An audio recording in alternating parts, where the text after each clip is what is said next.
They said it couldn't be done. A rifle shot so far, so impossible, that even trained snipers wouldn't dare to try. But on a frozen February afternoon in 1945, one man, a quiet mechanic from Kansas, did the unthinkable. Across nearly 3/4 of a mile, through fog, snow, and the echo of artillery fire, his bullet found its mark. A German tank, steel, smoke, and thunder, erupted in flames. No artillery. No airstrike. Just one man. One rifle. And one homemade scope built from scrap metal and a broken microscope. For 27 seconds the world went silent. Then came the explosion that changed everything. The men who'd spent weeks laughing at him, calling him crazy, calling him a fool, stood frozen in disbelief. Because that impossible shot had just crippled an entire German counterattack, and rewritten what the U.S. Army thought was even possible. But here's the thing, this isn't just a story about a sniper. It's about a mechanic who refused to accept limits. It's about innovation born in the mud, when rules said, no, and survival demanded, yes. It's about a man named Jack Bigham, who built a rifle scope from the ruins of war and used it to change the course of a battle. And yet, almost nobody knows his name. No medals. No monuments. No pages in the textbooks. Just a legend whispered among old soldiers, about the kid they mocked until his bullet proved them wrong. Because sometimes, the most powerful weapon on the battlefield isn't what you're issued. It's what you build with your own hands. But before that one impossible shot echoed through the hills of France, we need to go back, to a small Kansas town, and the boy who saw the world not as it was, but as it could be. Before he became a legend, Jack Bigham was just a quiet boy from Marshall, Kansas, a town so small you could walk its length in 15 minutes and still have time for coffee. The kind of place where everyone knew everyone, and reputation mattered more than medals. Jack wasn't the loud type. He wasn't the kind of kid who bragged about what he could do. But when something broke, a watch, a tractor, a pocket radio, people called him. He'd sit at a workbench in his uncle's repair shop, hands steady as stone, rebuilding gears smaller than a fingernail.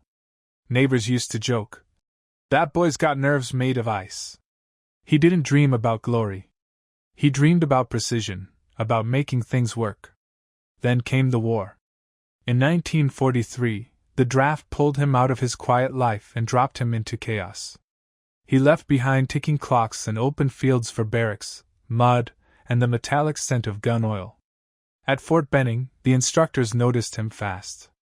Jack didn't shoot like the others, he calculated. He didn't squint down the barrel hoping to hit the target. He'd tilt his head, watch the wind ripple through the grass, and murmur numbers under his breath, like a man solving a puzzle.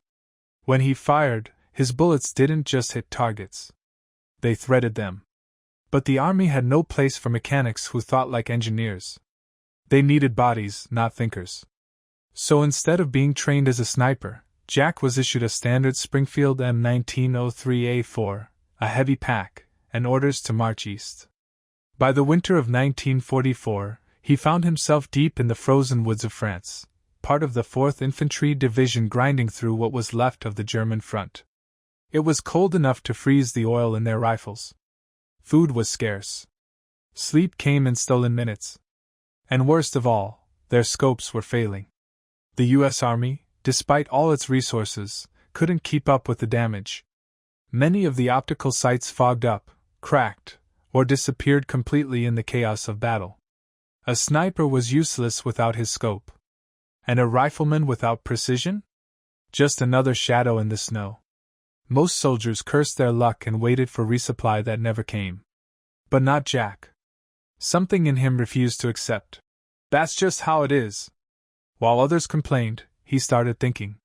Sketching in the dirt. Whispering measurements under his breath. Watching the world through the eyes of a man who believed that if he couldn't get the right tool, he'd build it himself. They didn't know it yet, but in the middle of that cold, hopeless forest, a young mechanic from Kansas was about to change the art of warfare, not with rank, not with orders, but with ingenuity. But when the others saw what he was working on, they didn't call him a genius. They called him insane. By February 1945, the war was crawling to its brutal end, but for the men on the ground, that didn't mean relief. It meant exhaustion. It meant walking through forests where the trees were splintered by artillery and the snow smelled like cordite. And for the men of the 2nd Battalion, 3rd Infantry Regiment, it meant one thing above all: they were running out of everything. Fuel, food, ammunition, and perhaps most importantly, working optics. The few sniper scopes they had were shattered or fogged beyond use. Without clear vision, every shot became guesswork, and guesswork in war is just another word for death. Jack saw it happening day after day, soldiers trying to hit targets they could barely make out, bullets wasted, lives risked. He wasn't a complainer, but the inefficiency burned at him. He had fixed machines his whole life. He couldn't stand watching something break without trying to make it better. So, while his platoon was cleaning rifles or scraping frost from their boots, Jack started asking strange questions. Could a microscope lens act as a long-range magnifier? Could he mount it using metal from the battlefield, maybe from a destroyed German shell? Could precision be rebuilt from scrap? The men around him thought he'd lost it. They called him Optics Jack, Doc, and the Watchmaker. At first it was just teasing, the kind soldiers used to keep spirits up, but it didn't stop there. What are you doing, Bigham? Building a science fair project? You gonna cure the Germans of bad eyesight? Even his sergeant shook his head. It ain't regulation, he said. When it cracks, don't come crying. Jack didn't argue. He didn't explain. He just smiled, gave a small nod, and kept working. He'd always been that way, quiet when others shouted, patient when others panicked. He wrapped his flashlight in red cellophane so its beam wouldn't give him away. He scavenged parts from wrecked equipment, filing them down in the dark. He wrapped his tools in burlap to muffle the sound of metal scraping metal. At night, his tent glowed faintly, like a tiny forge of defiance. While others slept or cursed the cold, Jack was engineering a solution no one asked for, and everyone would soon need. He built it piece by piece. A cracked Bosch and LOM microscope from the medical tent. A steel ring pried from a destroyed German 88mm shell casing. A reticle made from one strand of wire stripped from a field telephone cable. When he finally mounted it to his Springfield rifle, the result looked ridiculous, a Frankenstein of metal and glass. Even Jack had to admit it wasn't pretty. The lens was scratched. The markings were drawn by hand. The adjustment dials were pencil notches etched into steel. His squad crowded around, laughing. Hey, Bigham, that thing gonna blow your face off. Careful, Doc, don't let it melt your brain when you pull the trigger. Jack didn't flinch. He didn't look up. He just checked the bolt, adjusted the focus ring, and said softly, "We'll see who's laughing when it works." Because in that moment, he wasn't trying to prove them wrong, he was trying to prove himself right. He believed that even in the mud and madness of war, precision still mattered. That somewhere in all the noise, a single clear idea could still make a difference. And soon, that ridiculous contraption would face its first real test, against a German tank no one else dared to challenge. Night after night, under the thick blanket of a French winter, Jack Bigham built his invention one careful breath at a time. His tent became a workshop, a hidden forge for an idea everyone else had laughed at. He laid out each scavenged part on a torn ration crate like sacred pieces of a puzzle. A cracked Bosch and LOM microscope tube, its lens clouded but still intact. A steel ring pried from a German shell casing, edges jagged from impact. Bolts scavenged from wrecked trucks, sanded smooth on a flat stone. Even a piece of dental cement stolen from the field medic, his secret ingredient to hold the reticle in place. His hands shook from the cold, not fear. His fingers were numb, but his focus was absolute. He didn't have precision tools, only a pocket knife, a bit of solder, and imagination. Every motion was deliberate. Every decision mattered. He took a single strand of copper wire from a communications cable and stretched it taut across the lens, painting it black with gun oil. That became his crosshair, one handmade line between chaos and control. He polished the lens with a scrap of uniform cloth until the stars reflected back at him. He adjusted, tested, recalibrated. The magnification wasn't perfect. The image had a faint bluish hue, the focus drifted when the temperature dropped. But it worked. It magnified. It aligned. It gave him sight when others saw only fog and snow. When dawn came, he carried the rifle into the open woods near Red Hill, a clearing streaked with frost and smoke. He set up rusted helmets on fence posts, stepping back a few hundred yards at a time, 200, then 4, then 6. Each shot cracked the morning air like punctuation on a secret he refused to share. He scribbled notes in a small weathered notebook. Wind 3 miles per hour west. Lens fog slight. Elevation drift 1.2 inches per 100 yards. He was no longer a soldier. He was an engineer testing a theory that might keep men alive. Some nights, the others would spot the faint flash from his rifle and shake their heads. "He's wasting ammo," one muttered. "Let him. He'll learn," said another. But Jack was learning. He learned how soap rubbed on the glass kept the lens from fogging. How the faint red tint of a medic signal filter could reduce glare at dawn. How to trust his own math more than any manual. Every shot was a conversation between him and the impossible. And every answer brought him one step closer to changing history. When the platoon sergeant finally confronted him, voice sharp, patience gone, Jack looked him square in the eye and said, "Sir, I'm not wasting rounds. I'm finding the one that matters." The sergeant stared at him for a long second, then walked away. Maybe he didn't believe him. Maybe part of him did.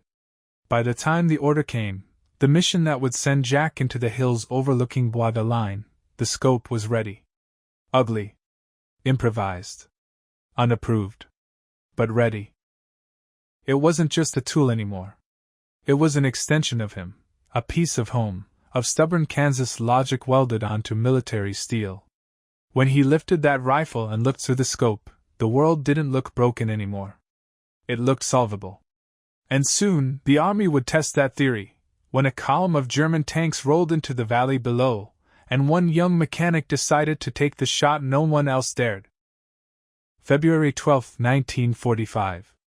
The air above the French valley hung still, the kind of cold that bites through cloth and settles in your bones. For 6 hours, Jack Bigham lay motionless beneath a fallen pine at grid 17 Alpha, his body pressed flat against the frozen ground. The others were miles away. He was alone, no spotter, no radio, no backup. Just him, his rifle, and the ugly little scope everyone had mocked. Through the lens, the valley below shimmered in morning haze. Frost clung to the grass like glass dust. The only sound was the slow rhythm of his heartbeat. Then movement, a column of armor, dark shapes emerging from the tree line. German Panzer IVs, heavy, growling, exhaling steam into the cold. They rolled to a stop on the dirt road just beyond the ridge. One tank, the lead vehicle, began refueling.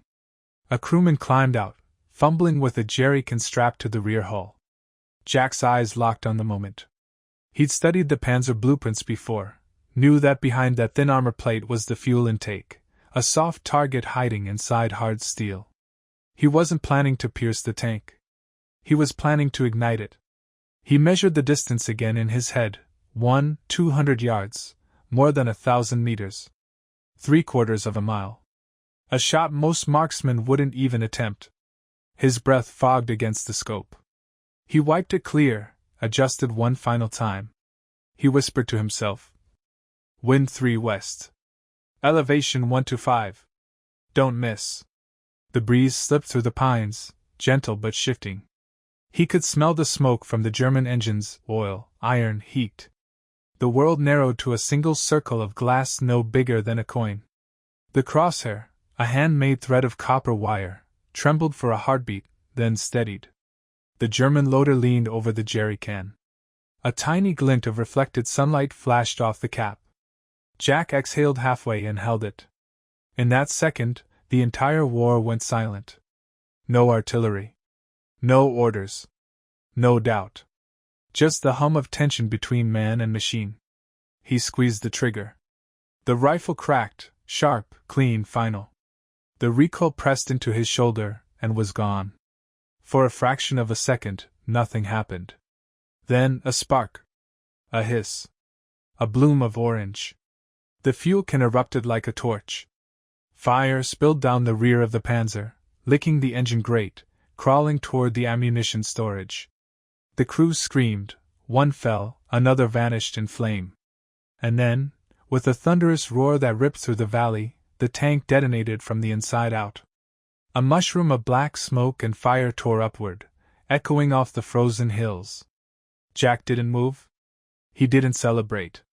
He just watched, calm, breath steady, eyes unblinking, as German soldiers scrambled, shouting in confusion. They couldn't tell where the shot had come from. The distance was too far. The sound was swallowed by the valley. Across the ridge, the men of the 23rd Infantry stood stunned. They'd seen the tank burst into flames after a single shot. Someone whispered, "No way, that wasn't Bigham, was it?" No one answered. Because deep down, they already knew. When Jack finally crawled back through the frost hours later, his face streaked with soot and mud, no one said a word. The men who'd mocked him stared in silence as he walked past, rifle slung across his shoulder, that ridiculous scope still glinting with frost. No applause. No speech. Just respect, earned the hard way, one impossible shot at a time. But that explosion was only the beginning. What came after, the reaction, the recognition, and the quiet ripple his invention caused, would turn one man's idea into military history.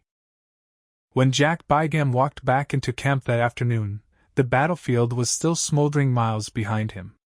The echo of that single shot lingered like a ghost over the valley. He didn't march in like a hero. He didn't say a word. He just slung his rifle over his shoulder, boots caked in frost and mud, and took his place among the others, the same men who had laughed at him only days before. But this time, no one laughed. The mocking stopped. The nicknames, Optics Jack, Doc, Scope Boy, vanished into silence. Every head turned as he passed. Some nodded. Others just stared, eyes wide, trying to understand how something so absurd, so homemade, could have done that. Word spread fast. By the time the sun dipped behind the trees, even the officers had heard. A tank, destroyed from over 1,000 yards away, by a rifle shot. No artillery. No airstrike. Just one man and a makeshift scope. Lieutenant Colonel Harris sent for him that evening. Jack stood in front of the command tent, his rifle in his hands like a school project-turned weapon. Harris studied it for a long moment. "You telling me this thing?" he said, tapping the metal ring. "Did that?" Jack nodded. "Yes, sir."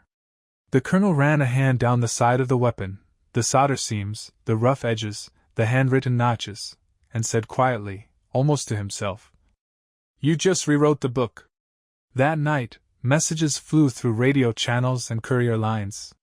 German intercepts confirmed it. One of their armored units, a Panzer IV, destroyed during refueling by a suspected long-range sniper. They couldn't explain it. They just knew something, or someone, had found a new way to kill a tank. For the first time, the army took notice. Jack was pulled from the line and questioned for hours. They asked about the lens, the calibration, the materials, the method. He answered every question calmly, notebook in hand, describing distances, drift, elevation, and wind as if he were explaining watch gears instead of warfare. They took notes. Real notes. And when he was done, Harris leaned across the table and said, "Could you teach this?"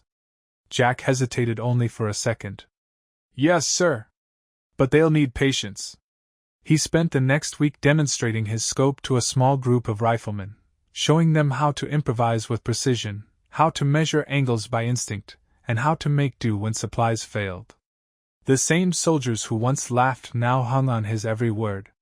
One of them, a sergeant who'd mocked him the loudest, picked up the scope and looked through it.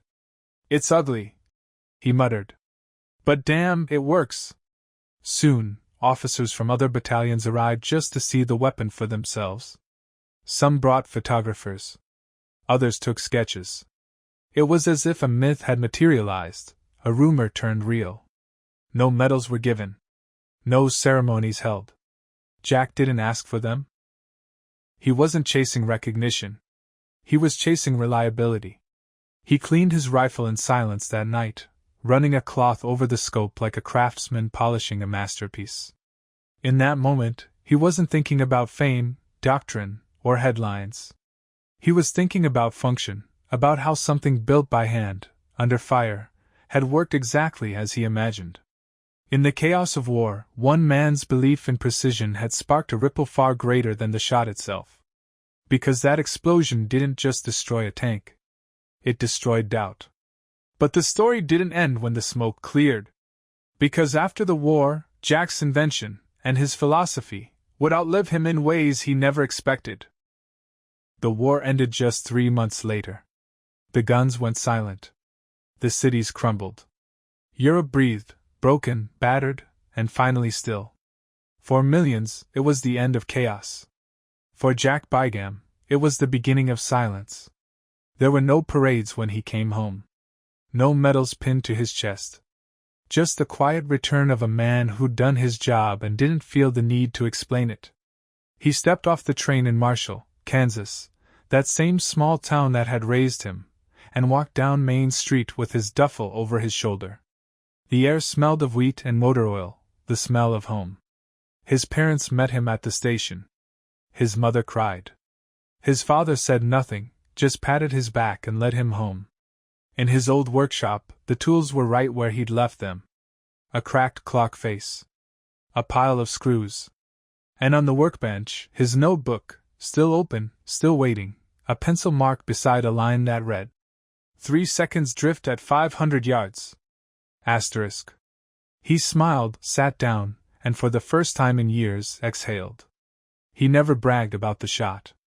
When people asked about the war, he'd just shrug and say, I did my part. But in a locked cabinet, he kept one thing, the Springfield M1903A4 and the handmade scope that changed everything. For years, it gathered dust. Until one day, in the 1950s, a local veterans group asked him to speak.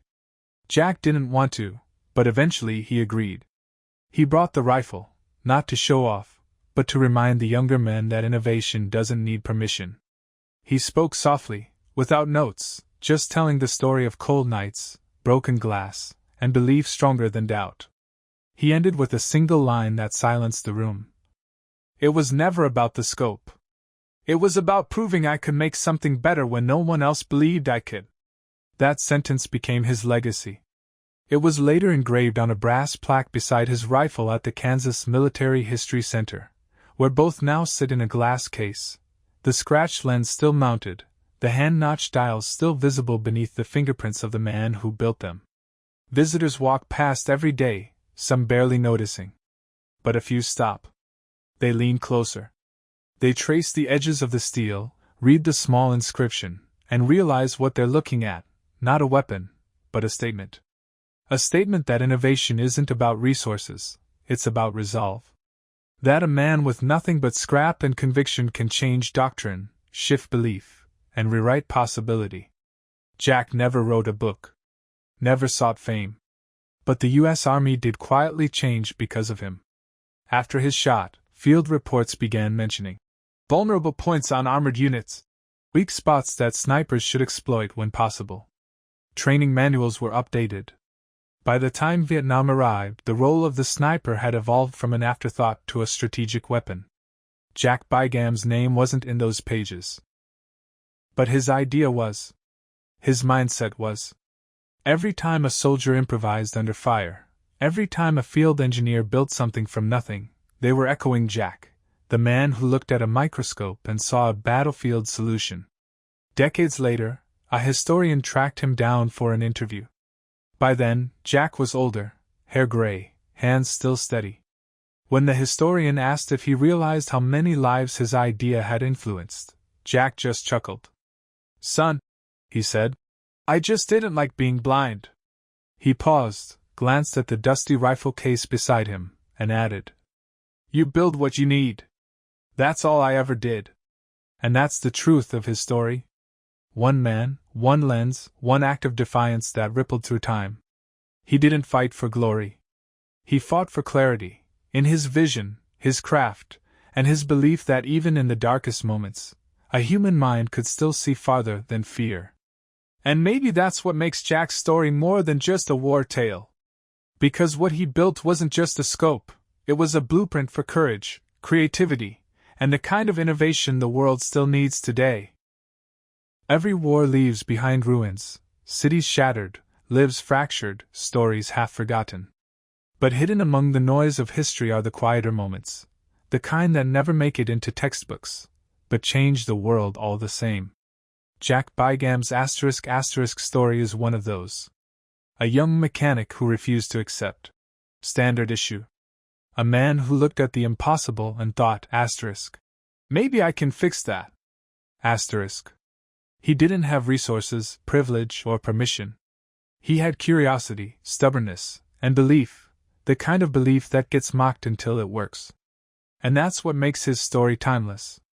Because every generation has its own battlefield, its own place where the rules don't work anymore. And every generation needs someone willing to say, I'll build my own scope. Jack's homemade invention didn't just destroy a tank, it destroyed doubt. It reminded the world that innovation doesn't always come from factories or command centers. Sometimes it comes from cold hands in a muddy forest, refusing to quit. He proved something profound. That precision isn't about tools, it's about will. That courage isn't always loud, sometimes it's quiet, patient, deliberate. And that real change begins when one person decides to stop waiting for permission. So, what about you? Maybe you're staring at your own version of a broken microscope, an idea everyone else calls crazy. Maybe you've been told to give up, that it's not the way things are done. But maybe, just maybe, that's exactly why you should keep going. Jack's story isn't just about war. It's about invention, resilience, and quiet rebellion. It's a reminder that history doesn't always belong to the loudest voice or the highest rank. Sometimes it belongs to the person in the corner, the one fixing, building, believing. 80 years later, that one bullet still echoes, not just across a French valley, but across time. It whispers to anyone who's ever doubted themselves. Keep building. Keep aiming. Keep believing. Because the truth is, the world doesn't change because someone follows the manual. It changes because someone decides the manual isn't good enough. So now I'll ask you. What would you build if you stopped waiting for permission? ***. Tell us in the comments below. Because maybe, just maybe, your story is the next one the world needs to hear.